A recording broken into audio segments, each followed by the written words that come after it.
오늘 우리에게 주신 하나님의 말씀은 룻기 마지막 부분입니다. 룻기 4장 1절에서 22절까지입니다.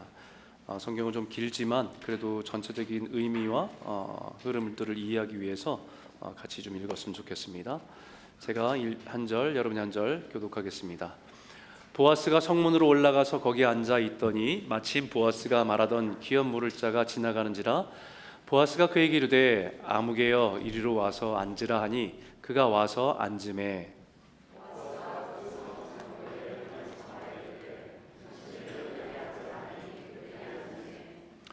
보아스가 그 기업 물을 자에게 이르되 모압 지방에서 돌아온 나오미가 우리 형제 엘리멜렉의 소유지를 팔려 함으로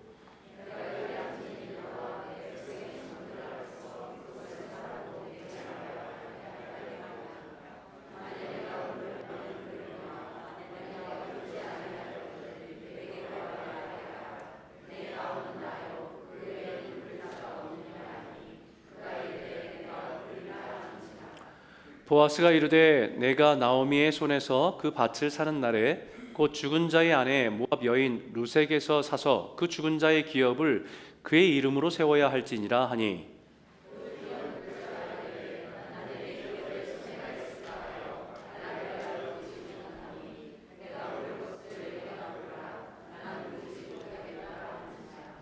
옛적 이스라엘 중에는 모든 것을 무르거나 교환하는 일을 확정하기 위하여 사람이 그의 신을 벗어 그의 이웃에게 주더니 이것이 이스라엘 중에 증명하는 전례가 된지라.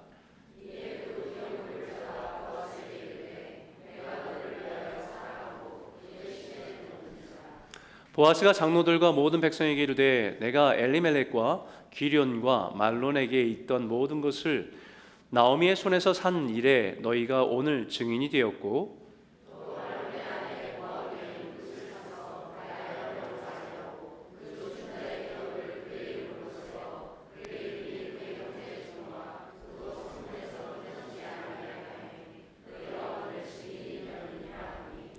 성문에 있는 모든 백성과 장로들이 이르되 우리가 증인이 되나니 여호와께서 내 집에 들어가는 여인으로 이스라엘의 집을 세운 라헬과 레아 두 사람과 같게 하시고 내가 에브라스에서 유력하고 베들레헴에서 유명하게 하시기를 원하며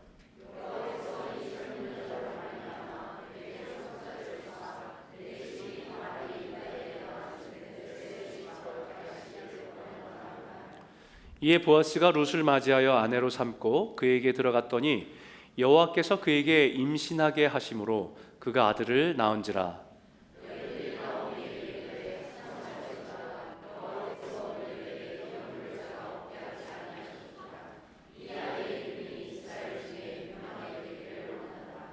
이는 내 생명의 회복자이며 내 노년의 봉영자라. 곧 너를 사랑하며 7 아들보다 귀한 내 며느리가 낳은 자로다 하니라.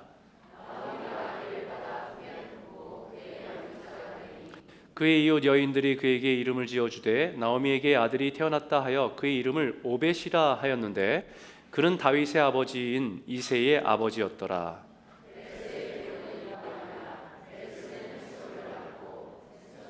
헤스론은 람을 낳고 람은 암미나답을 낳았고 살몬은 보아스를 낳았고 보아스는 오벳을 낳았고 오벳은 이새를 낳고 이새는 다윗을 낳았더라. 아멘.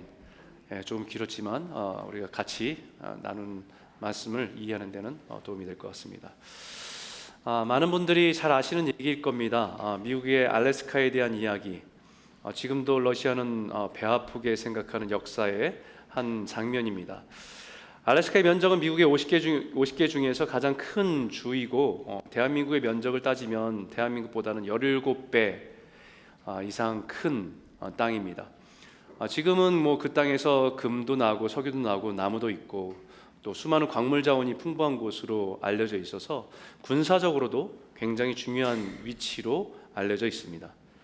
근데 사실은 그 땅이 미국 손에 넘어간 것, 미국의 소유가 된 것은 180년 전, 190년 전에 러시아의 땅에서 미국 땅으로 팔려나간 일이 있습니다.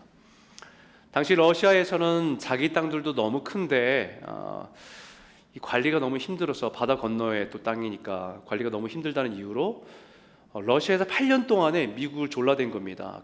그 땅을 팔라고, 제발 좀 팔라고.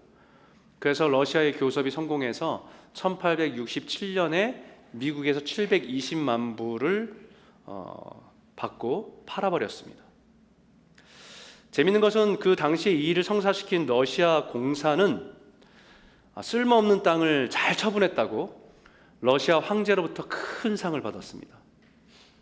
반면에 이 당시 이 땅을 구입한 미국의 국무장관이었던 윌리엄 헨리 수워드라고 하는 사람은 이 미국의 언론들로 인해서 비난을 받았는데 바보 같은 짓을 했다고. 이 타이틀이 수워드의 바보짓 뭐 이렇게 나오고, 심지어는 이 알래스카를 빗대어서 수워드의 냉장고, 뭐 냉장고가 없어서 냉장고를 구입했냐 뭐 이런 식으로 언론에서는 비난을 했던 기록이 있습니다. 그러나 그 후에 얼마 되지 않아서 그 땅이 얼마나 가치가 있는지 깨닫기 시작하고, 미국은 거기에 군사적으로 굉장히 유리한 위치에 있게 되고 석유를 비롯한 많은 무궁무진한 자원들을 그 땅에서 발견하게 됩니다. 그래서 사람들을 막 이민 정책으로 해서 그 속으로 알래스카로 사람들을 막 보내면서 이제 집을 지어야 되잖아요. 집을 짓기 위해서 땅을 파는데 땅에서 금이 나오는 겁니다. 그래서 그 사금들이나 이런 금들이 나오는 걸 보면서 제2의 골드러시가 시작되는 시기가 있었습니다. 지금에 와서 뭐 러시아는 땅을 치며 후회하지요. 후회해도 어쩔 수 없습니다. 무력에 의해서 빼앗긴 게 아니고 자신들의 권리를 돈을 받고 판 것이기 때문에 가슴을 치고 후회할 뿐입니다. 이것은 우리가 알고 있는 역사적인 사실이긴 하지만 그냥 흘러간 하나의 역사의 사건 이야기다 라고 생각해 볼 수 있지만, 사실 이런 일은 우리의 인생 가운데도 많이 일어납니다. 자신에게 이미 주어진 것들의 가치를 깨닫지 못하다가 나중에 비로소 그 가치를 깨닫고 후회하는 일들이 얼마나 많습니까? 너무 귀한 건데 귀한 것을 알지 못하고 살다가 나중에 땅을 치며 후회하는 일들이 일어나죠. 우리 옆에 분들한테 한번 이렇게 인사해 볼까요? 있을 때 잘해.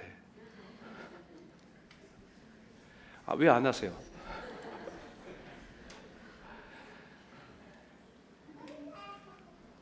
우리가 정말 소중한 것들은 가까이 있는데 그 가치를 모르고 있다가 나중에 우리가 후회하는 일들이 일어날 수 있다는 겁니다. 어느 자신에게 찾아온 기회를, 축복을 알지 못하고 그냥 단지 지금 현실에서의 경제적인 상황 속에서 계산하다가 손해가 된다고 판단해서 그 기회를 발로 차버린 일, 그런 일이 있으면 안 됩니다. 우리가 살아가면서 이 땅에서 살아갈 때 하나님을 위해서 살아갈 수 있는 기회 그렇게 많지 않아요. 주를 위해서 살아갈 수 있는 기회 그렇게 많지 않습니다. 그런데 그런 기회가 있음에도 불구하고 여러 가지 자기의 상황에서 판단하지요. 시간, 물질 여러 가지를 가지고 계산하다가 그 가치를 모르고 포기하는 일들이 있다고 한다면 그건 정말 불행한 일이 될 것입니다. 오늘 바로 우리가 읽은 성경에 등장하는 보아스보다 먼저 기업 물을 자의 권리를 가지고 있었던 사람이 있었습니다. 지난주에 말씀드린 것처럼 보아스의 룻이 찾아가서 당신이 우리의 기업을 물을 자입니다. 우리를 기업을 무르고 우리를 사서 우리를 도와주실 분입니다 라고 얘기할 때 내가 돕고 싶지만 나보다 먼저 있는 사람이 있다 라고 해서 그 사람을 만나는 장면이에요.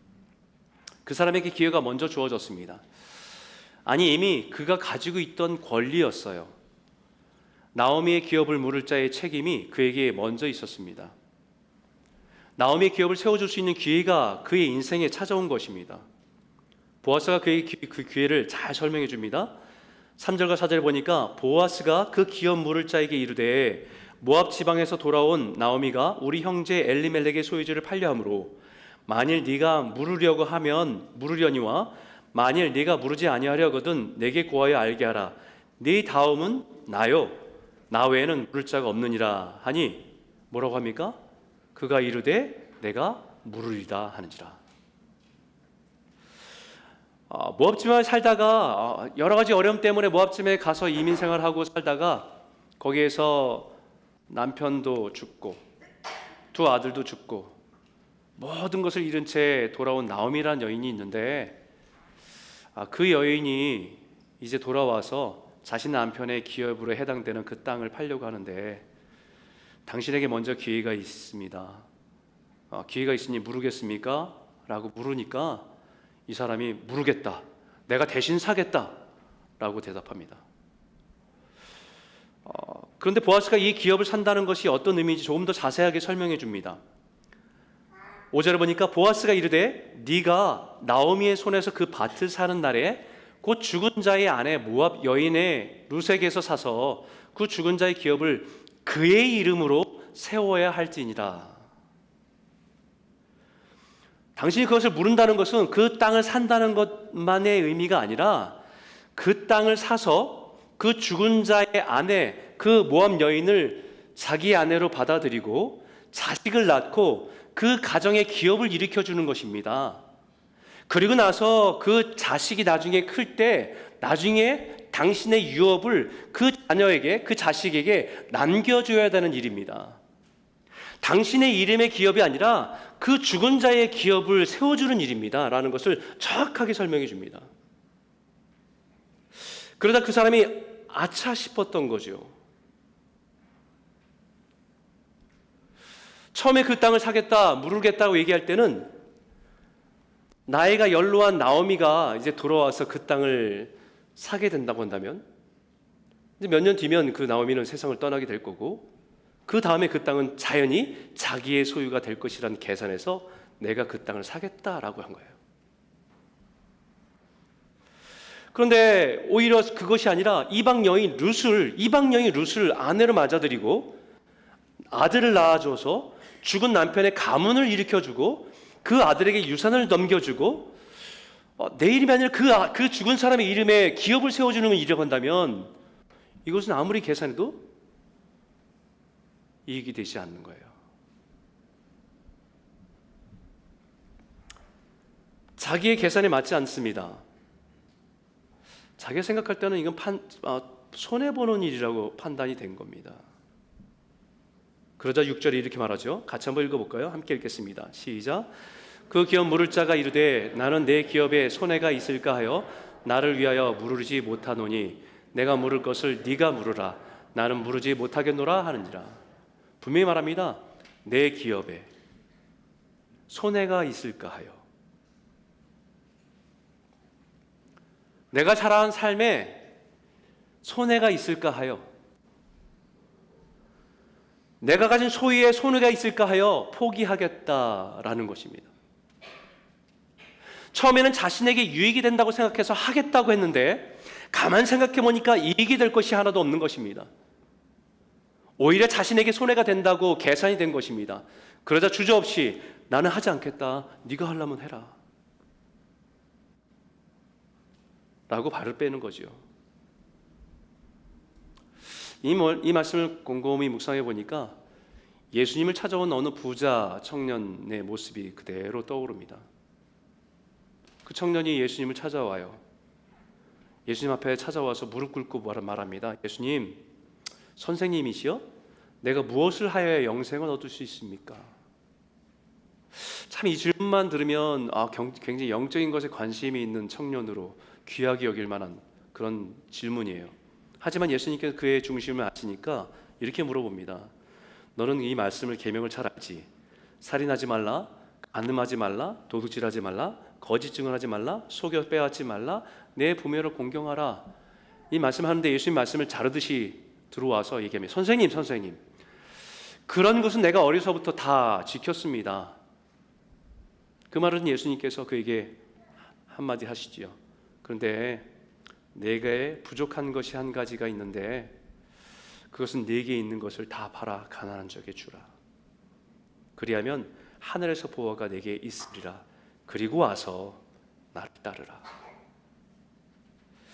이게 마치 예수 믿는 사람의 절대적인 기준이라고 할 수는 없어요. 예수님을 믿으면 모든 재산 팔아서 예수님께 다 드리고 교회 다 드리고 그렇게 예수님을 따라야 된다, 이 얘기가 아닙니다. 이 청년의 마음 중심에는, 말로는 영적인 부분을 얘기하지만 중심에는 재산과 유익이 가득한, 탐욕으로 가득한 청년이었기 때문에 그거 버릴 수 있냐라고 물어보는 거예요.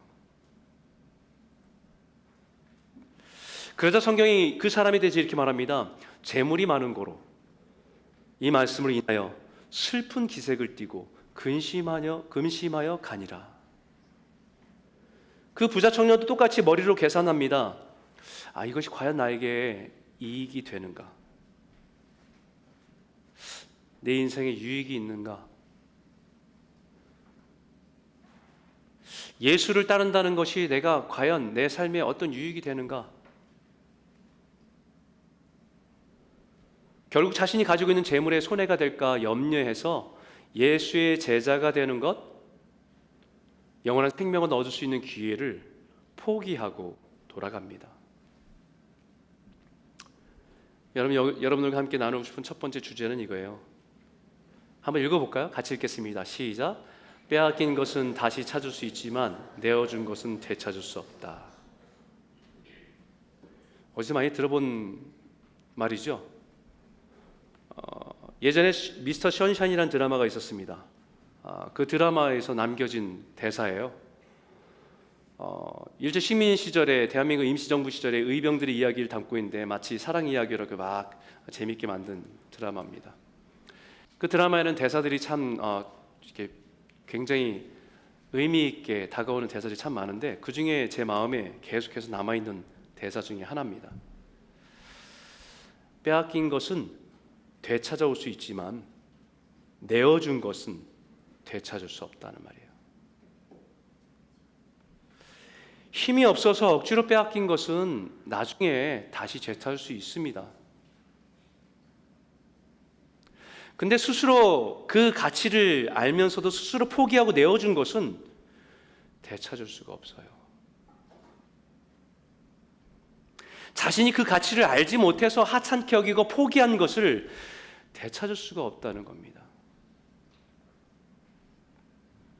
7절에 보니까 옛적 이스라엘 중에는 모든 것을 무르거나 교환하는 일을 확정하기 위해서 사람이 그의 신을 벗어 그의 이웃에게 주더니 이것이 이스라엘 중에 증명하는 전례가 된지라 라고 말합니다. 이 기업 물을 책임이 있는 자가 자신이 감당해야 될 책임을 감당하기 싫어서 포기하는데 적극적으로 포기합니다. 신을 벗어서 자신이 가지고 있는 권리와 책임을 포기했습니다. 당시 전통에 따라서 자신이 그 책임을 감당할 수 없고 포기하겠다는 표현으로 자신의 신을 벗어서 다른 사람에게 주는 것이었어요. 난 그 길을 걸어가지 않겠어 라는 거예요. 그 길을 따라가지 않겠어 라는 얘기입니다. 그러나 가만 묵상해 보면 그가 벗어버린 것은 신발이 아니라 자신에게 주어진 특권을 벗어버린 거예요. 기회를 벗어버린 것입니다. 그의 치명적인 실수는 그가 정작에 벗어버릴 것을 벗어버려야 되는데 엉뚱한 것을 벗어버린 겁니다. 진짜 벗어버려야 할 것은 자기 자신의 중심성이에요. 그런데 자기 십자가를 벗어버린 겁니다.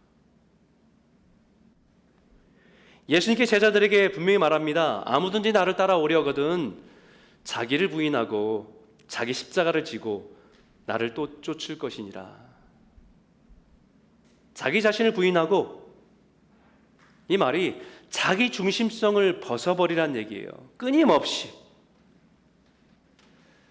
자기 자존심을, 자기 감정을, 자기 기업을, 자기 중심적인 생각을 벗어버리라는 것입니다.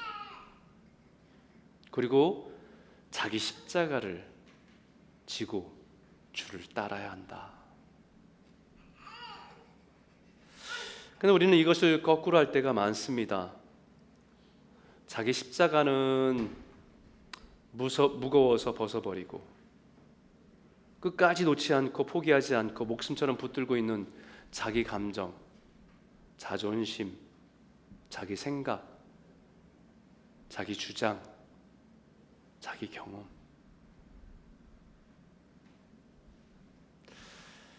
그것을 끝까지 붙들고 살아가면서 자기도 힘들고 남들도 힘들게 하는 일들이 얼마나 많은지 몰라요. 자기 중심적인 것을 붙들고 있기 때문에 우리는 감정의 노예가 되기도 하고 분노의 지배를 당하기도 하고 미움에 사로잡히고 살아갑니다. 여러분, 이 두 가지는 결코 함께 가지고 갈 수가 없어요. 한 가지를 취하기 위해서는 한 가지를 버려야 됩니다. 야곱의 형제 에서가 자신에게 주어진 장자권이란 특권을 귀하게 여기지 않고 팥죽 한 그릇에 팔아버렸잖아요. 여러분, 장자권은 얻고 싶어도 마음대로 얻을 수 있는 게 아니에요. 장자로 태어나서 그 가정에 모든 아버지 대신에 할 수 있는 모든 권리, 그 아버지의 권리를 받는 게 장자권이기 때문에. 근데 그 가치를 하찮게 여긴 거예요. 너무나도 당연하니까, 자기에게 주어진 거라 너무나 당연하게 여기니까 소홀히 여긴 겁니다.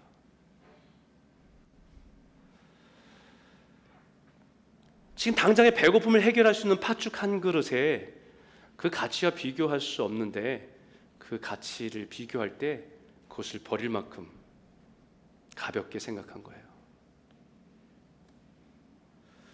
자기 스스로 포기하고 버린 겁니다. 우리가 그리스도인으로 하나님 나라를 위해 살아가도록 부르신 것은 특권입니다. 그럼에도 불구하고 그 가치를 무시하고 당장 지금 내가 살아가는데 유익이 되는지 이익이 되는지를 따지면서 그 특권을 포기한다고 한다면 그건 참으로 어리석은 어처구니 없는 일이 될 겁니다.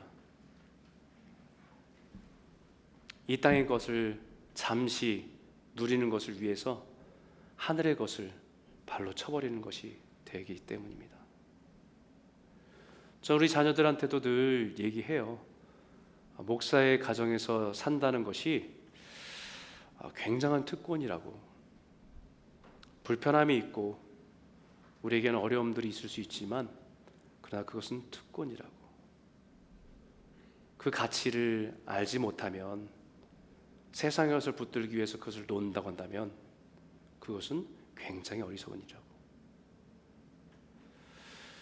목사의 가정만 그럽니까? 우리가 예수를 믿는, 우리 예수 믿는 자녀가 돼서 살아가는, 그리스도인이 되어 살아가는 것, 그것 또한 굉장한 특권이에요. 주를 위해서 산다는 것은 굉장한 특권입니다. 근데 그것을 물질적으로, 시간적으로 따지면서 그 가치를 평가해서 소홀히 여긴다고 한다면 우리 또한 이 기업 물을 자의 모습과 다르지 않겠습니까? 우리가 믿고 의지하는 주님은 우리 위해서 모든 것을 허비하신 분입니다.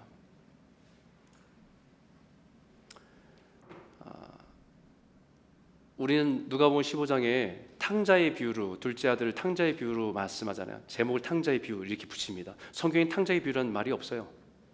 그냥 둘째 아들이 허랑방탕하게 다 낭비하고 돌아와서 탕자의 비유라고 말합니다. 근데 그것을 가지고 팀 켈러 목사님은 이 누가복음 15장은 탕자의 비유가 아니라 탕부 하나님의 비유다라는 거예요. 가치 없는 것, 의미 없는 것, 그것을 가지고 다 모든 것을 탕진하신, 허비하신 분이 우리 하나님이시기 때문에. 자신의 인생을 쾌락으로 다 낭비한 사람이 탕자라고 한다면, 하나님은 무가치한 것을 가치 있게 만드시려고 자신의 모든 것을 낭비하신 분이 우리 하나님이시기 때문에. 의롭지도 거룩하지도 않은 우리, 여전히 죄인인 우리를 살리시려고 아낌없이 자신의 독생자 아들 예수를 십자가에 내어주신 것, 이것처럼 허비와 낭비가 어디 있습니까?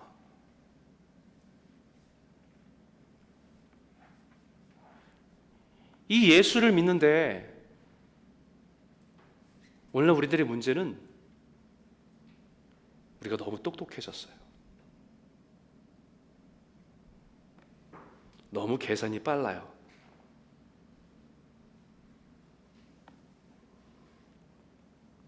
예수를 따라 살아가는 것이 특권인데 그것을 손해처럼 여깁니다.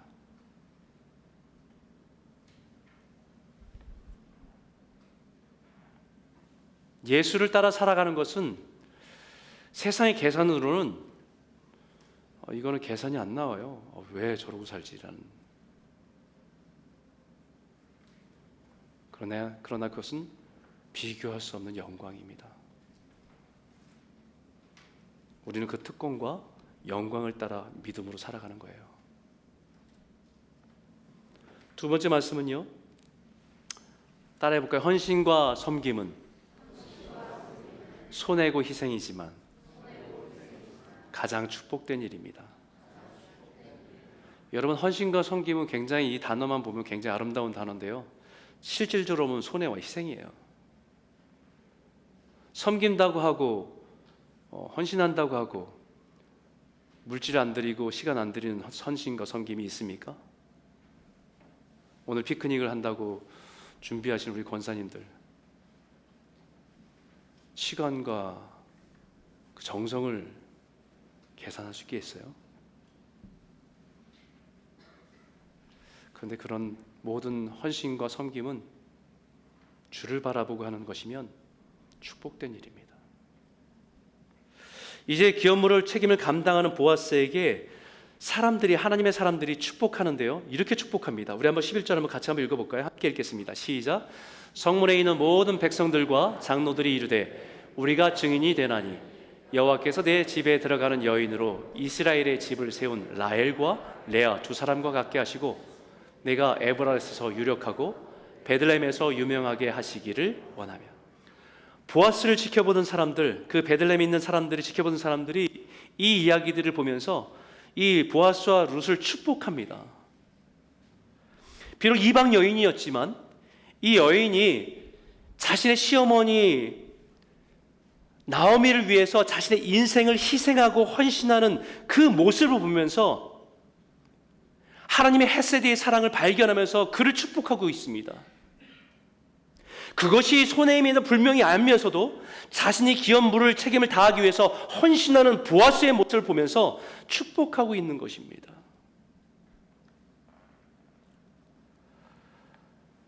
이들이 축복하는 내용이 뭐예요? 이방 여인이지만 그 여인을 통해서 이스라엘 12지파의 어머니였던 라헬과 레와와 같게 하기를 원한다는 고백이에요. 여러분, 이 고백은 엄청난 겁니다. 이방 여인 룻을 통해서 믿음으로 다시 하나님의 백성이 세워지기를 바란다는 것입니다. 지금 이 시대는 사사시대로 자기가 왕이 되어서 자기 뜻대로 살아가는 시대 속에서 하나님의 말씀을 따라 순종하며 자신을 희생하며 살아가는 사람을 볼 수 없는 시대에 이스라엘 백성이 아닌 모압 여인, 이방 여인 룻이란 여인을 통해서 그 헤세드의 사랑을 보고 잃어버렸던 그 희생하는 사랑을 보아스에게서 보면서 이들 안에 하나님의 말씀이 살아나는 것을 보았기 때문에 그들에게 축복하고 있는 것입니다. 그리고 에브라스에서 유력하고 베들레헴에서 유명하기를 원한다고 축복합니다. 에브라다는 베들레헴의 옛 이름이에요. 그곳에서 하나님 앞에서 신실한 자로 유명해지기를 축복하고 있습니다. 베들레헴에서. 이 얘기는 무슨 축복이냐면요, 세상에서 유명하는 것이 아니라 하나님의 백성들 사이에서 유명해지기를 축복하는 거예요. 이 축복은 나중에 룻이 보아스를 통해서 아이를 낳았을 때도 베들레헴의 여인들이 함께 기뻐하며 축복할 때도 동일하게 말합니다. 14절인데 같이 한번 읽어볼까요? 함께 읽겠습니다. 여인들이 나오미에게 이르되 찬송할지로다 여호와께서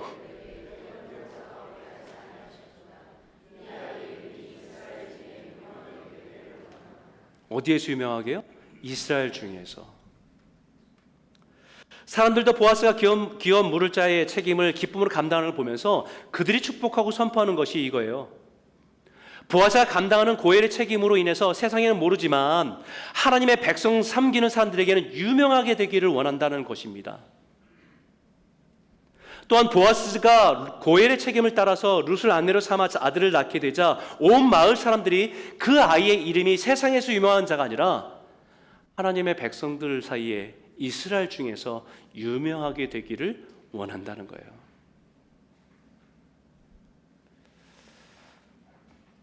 그리고 그의 이름을 지어주는데 이렇게 지어줍니다. 11절, 17절 같이 읽겠습니다. 시작. 그의 여인들이 그에게 이름을 지어주되 그는 다윗의 아버지인 이새의 아버지였더라. 누가 이름을 지어줘요? 아버지가 아니고 할아버지도 아니고요. 동네 사람들이 지어줘요. 이웃 여인들이 축복하면서 지어줍니다. 오벳이라고 하는 이름을 지어주는데 그 오벳이라는 이름의 뜻이 섬기는 자예요. 섬기는 자. 하나님을 섬기고 이웃을 섬기는 자로 살아가기를 바라며 지어준 이름입니다. 자기밖에 모르는 세상, 자기의 이익과 권리만을 주장하는 사사기와 같은 세상에서 하나님의 사랑을 알고 그 사랑을 누리고 그 하나님을 섬기고 세상을 섬기는 자로 살아가기를 바라며 축복하는 것입니다. 섬기며 살아간다는 것은 헌신과 희생이 없이는 불가능합니다. 그렇지만 그것은 가장 축복된 자리예요. 그리고 그곳은 우리가 가장 예수를 가장 가까이 해서 닮아가는 자리입니다. 사랑하는 성도 여러분, 이것이 저와 여러분들의 소원이 되기를 바랍니다. 이 소원이 우리 자녀들을 바라보는 우리 믿음의 부모들의 기도가 되고 소원이 되시기를 주님의 이름으로 축복합니다.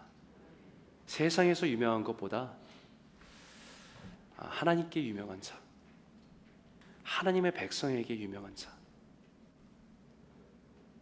그래서 주와 이웃을 섬기는 축복의 통로로 살아가는 저와 여러분 모두가 되시길 주의 이름으로 축원합니다. 마지막 한 가지만 더 나누길 원합니다. 룻기의 마지막 결론을 볼까요? 18절과 22절의 말씀인데 같이 한번 읽겠습니다. 시작. 베레스의 계보는 이러하니라.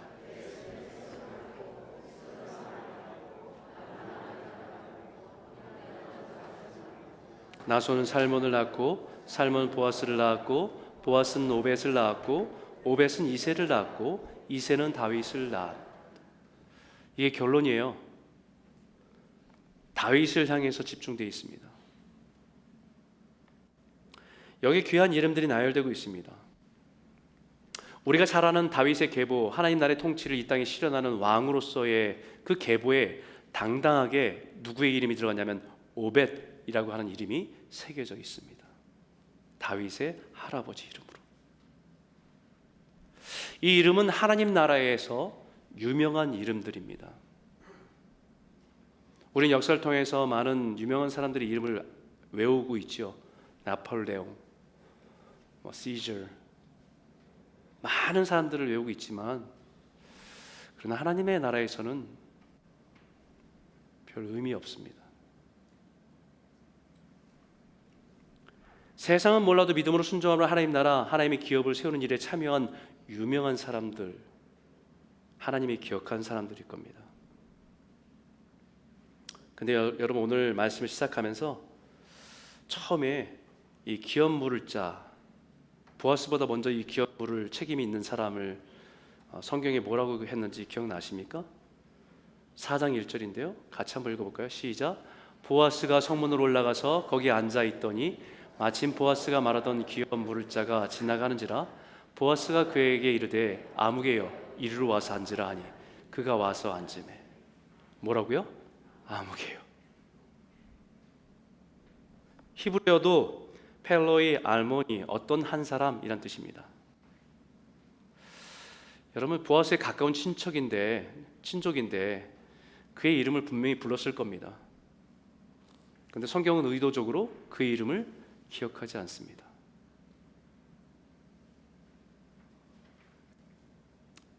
예수님께 나왔던 부자 청년도 이름 없이 그저 부자 청년이에요.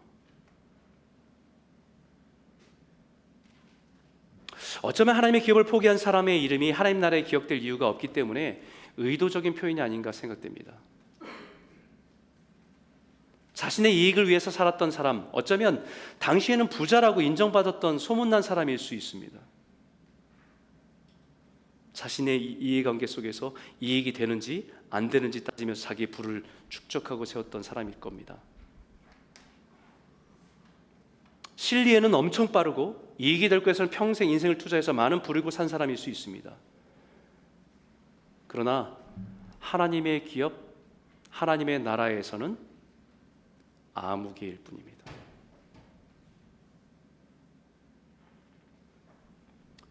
그러나 하나님의 나라 역사에서는 보아스 룻을 통해 낳은 오벳의 이름은 선명하게 기록되어 있습니다. 세상에서는 무명한 자 같으나 하나님께는 유명한 자입니다. 그래서 어떤 분들이 천국에 갔다 와서 이런 얘기를 할 때 거기에서 하는 그런 부분들이 있잖아요. 천국에 갔더니 유명한 분은 없더라.